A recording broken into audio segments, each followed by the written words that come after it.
Hi everyone, this is Doug Bloomer, and I am at Carmel Village in Clovis, California. Now, some of you may not know where Clovis, California is. Most of you know where Fresno is, right smack dab in the heart of the San Joaquin Valley in the middle of the state of California. And we are so privileged and honored to be able to speak to a lady that's going to give us a vignette of what it was like a couple of years ago. And I'd like to introduce you to Peg Bos. Hi Peg, how are you today? Hi, I'm fine, and thank you for the invitation. Oh, it's such, really, we can't thank you enough. And I guess we'd start off in asking you, have you lived in Clovis all your life, or did you move here? I was born in Santa Cruz because Dr. Pendergrass of the famous Pendergrass family sent my mother there because it was so hot here in July.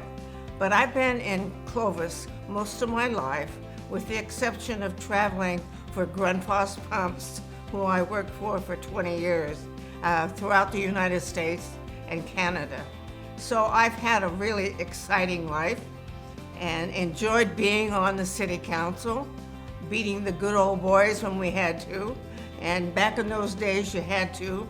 Now they rotate the mayor without any kind of conflict, which is a very good thing to have happened.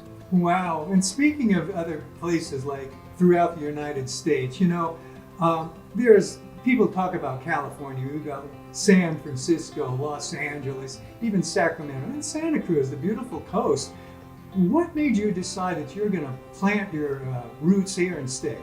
Well, my grandparents came to Clovis in 1906, and they were active as business people and civic leaders. And I just had roots from them. I listened to them, how they talked about the community and how they wanted to improve it. And you could do that in Clovis. And I don't think that was happening in Fresno at that time. So I've always had a loyalty to this town.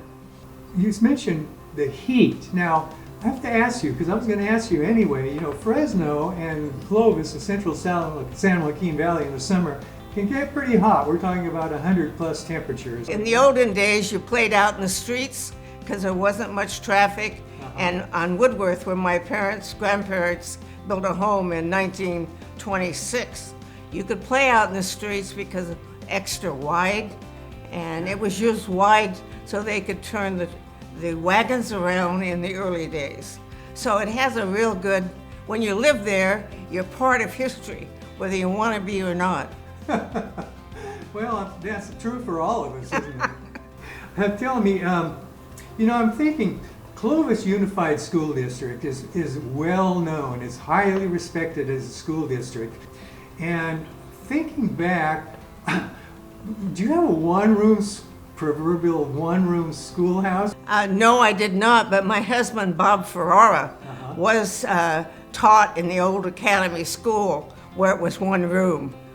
But he's a very intelligent man, and he got a lot of attention, okay? So I was fortunate to be in Clovis, where they had the grammar school and the high school, and both had excellent reputations.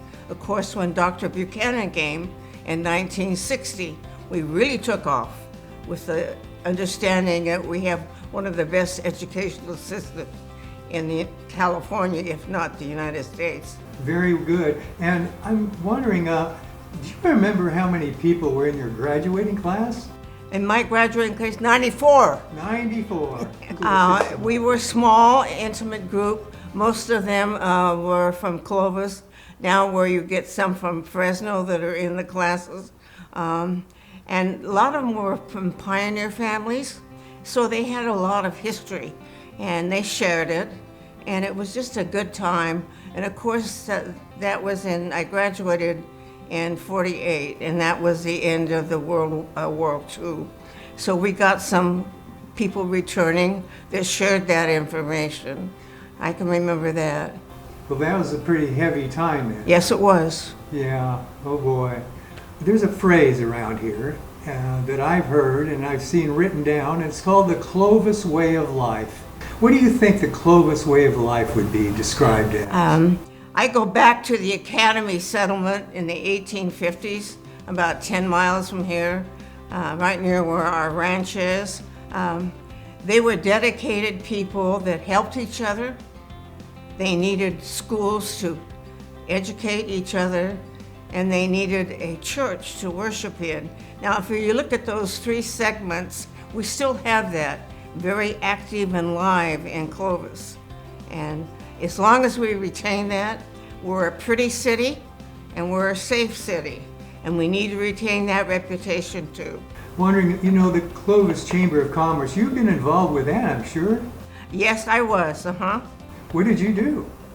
I worked with Ellie and all the other ones just to make sure that Old Town stayed like it should, pretty and safe, as I said before, and also to begin to expand into Fresno, because we had enough people here now that it was profitable for Fresno companies to come to the chamber and get informed. Have you ever had any relationship with the Historical Museum? Well, I was part of opening it up. Oh. Over 20 years ago, yeah. Sharon Levy was supervisor at that time, Fresno County supervisor, and she kind of implemented our getting control of the museum building. Oh. And there was scores of people that helped us open it up, and took me a couple of years to put everything in albums, and we have excellent albums with histories of early day families and recent families.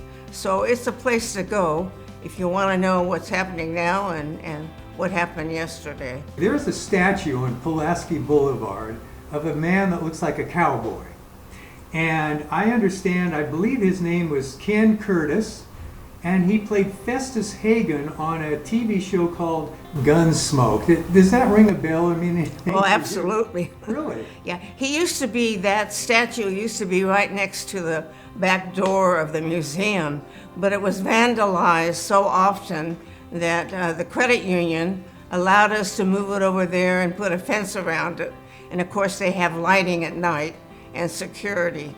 So, he's very important to us, yeah. We have a statue of him, his clothes inside the museum, and a huge album of, we also have a tape recording of him singing, and I tried to get it from the family so we could sell it, and they said no, but we still can play it for people.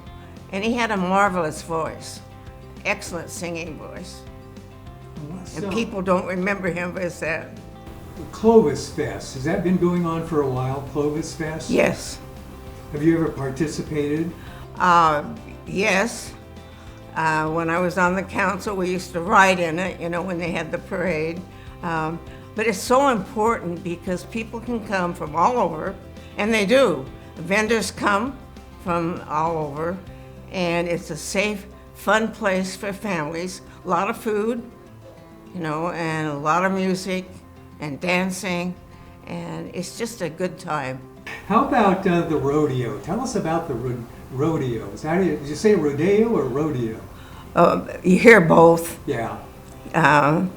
Rodeo, I think, is Hollywood.